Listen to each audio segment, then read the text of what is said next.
Eternal Champions was just another great example that Sega could do what Nintendo, being that it did not rely heavily on third-party companies to come up with games of any genre for itself.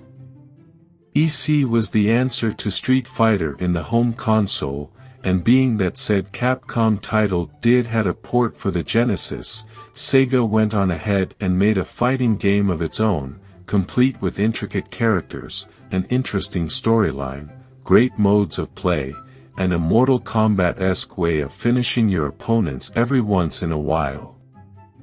The game has a way to either make you excited of the difficulty setting or totally irritated because of it. EC strives to make your battle a difficult one, and it is expected you know every move and tactic from your chosen champion to fend off against some of the trickiest foes you will face. The game follows the familiar 6-button arrangement made famous by Capcom's Street Fighter game series, and it executes it quite well at that. There was no difficulty pulling out special moves or fending yourself against that horrible CPU, which mocked your every move while pummeling you for the 100th time. It shines in the tournament mode, however, being that you can choose dozens of fighters and name them to participate in an elimination match against a buddy. It is quite fun. The game does not follow the same premise than most of the other fighting games. Choosing one of the characters that were killed before their time, you must fight your way through all the chosen warriors who seek a chance to prove themselves against the Eternal Champion in order to set things right in their own timeframe and, eventually, saving their very own existence from destruction. There is only power enough to bring one person back to life, therefore they must fight till the finish to acquire their prize. The graphics use a color palette similar to that of a comic book-like fashion, as well as the characters fashioned after the same premise, but it is quite bland and at times, ugly to look at even. The music is a bit entertaining, fitting the mood of every stage and fighting mode you use in the game. The grunts and sounds of hits are a bit average and every character gurgles whenever they speak. The blood flying out of your opponent makes up for it though. It is hard to play, but it is hard to put down at times.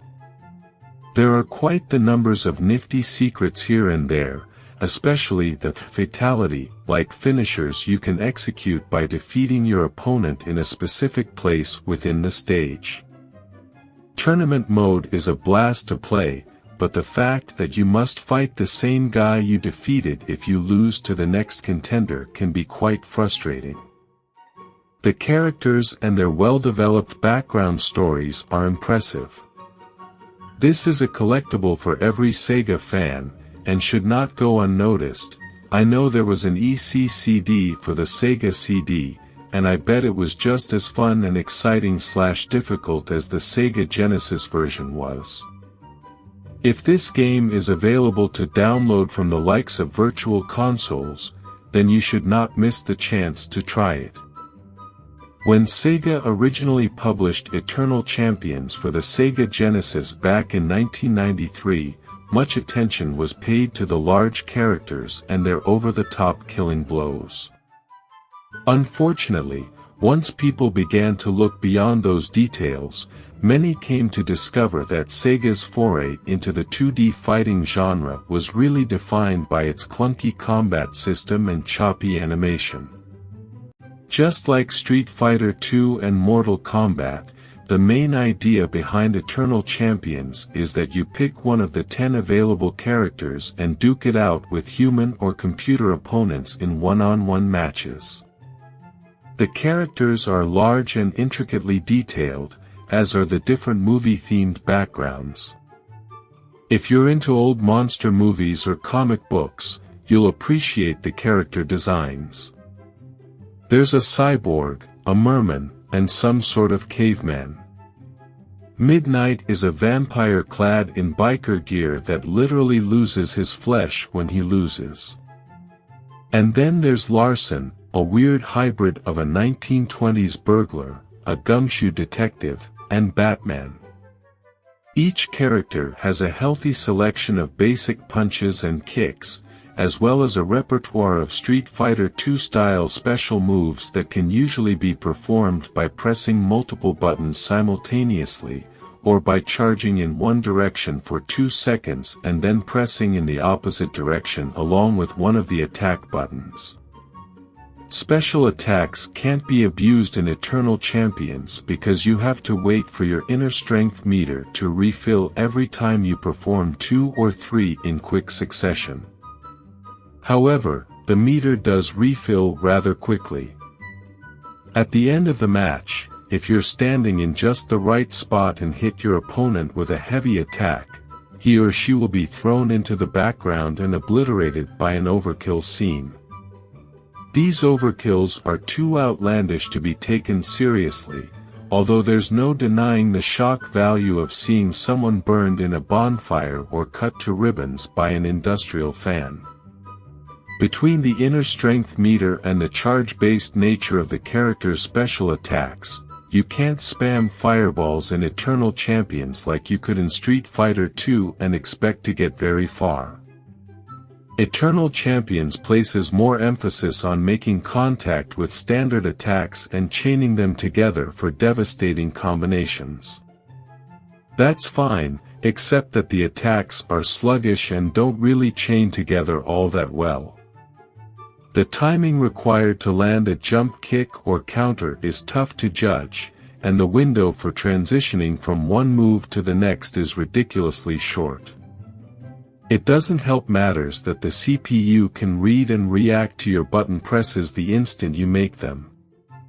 For those reasons, you'll find yourself relying on weak punches to keep opponents at bay and a few well-placed heavy attacks to do the dirty work. Good fighting games make you feel like you can bust out a variety of combos at any moment. With Eternal Champions, you feel as if you're being held back every step of the way. The game is further hamstrung by its lackluster audio-visual aspects. Apart from a few nifty voice samples, the audio consists mainly of cheesy MIDI tunes and wooden sound effects. Furthermore, the main thing you'll take away from the graphics is how choppy the animation is. Sure, the large characters are nice, but that magic wears off quickly when you see that every attack plays out jumpier than a child's flip book. As it is, so much of the space on the cartridge was taken up just to display the characters on screen that little room was left over to make the knockback reactions and special attacks look good. Doling out the same ho-hum projectiles and watching the characters flinch the same way no matter how their hit gets old fast. Should you decide to play Eternal Champions on your Wii, you're going to want to do so using the classic controller. The layout, 4 face buttons and 2 shoulder buttons, isn't optimal for a fighting game, but it sure beats pressing the plus button every time you want to toggle between punches and kicks.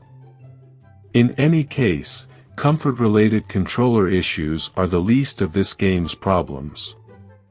A couple of years after Eternal Champions came out for the Genesis, Sega released a sequel for its Sega CD unit called Eternal Champions: Challenge from the Dark Side.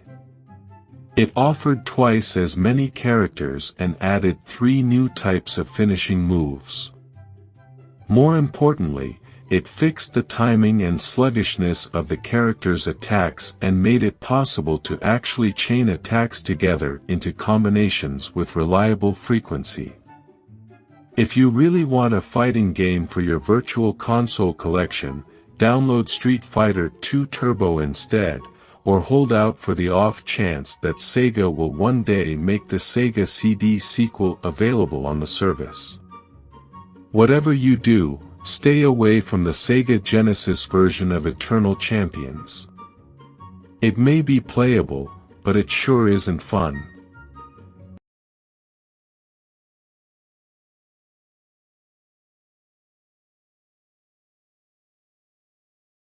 Se derem o like, se inscreverem e derem o like, é acobertado por Deus e o Divino Espírito Santo. E se não derem o lar, que está acompanhado com todos os cão que tiver no inferno, Caim, Satanás, pão grosso e parafuso, Botafogo, Lúcifer, que é o chefe de lá, e meu avô, que é o comandante de tudo.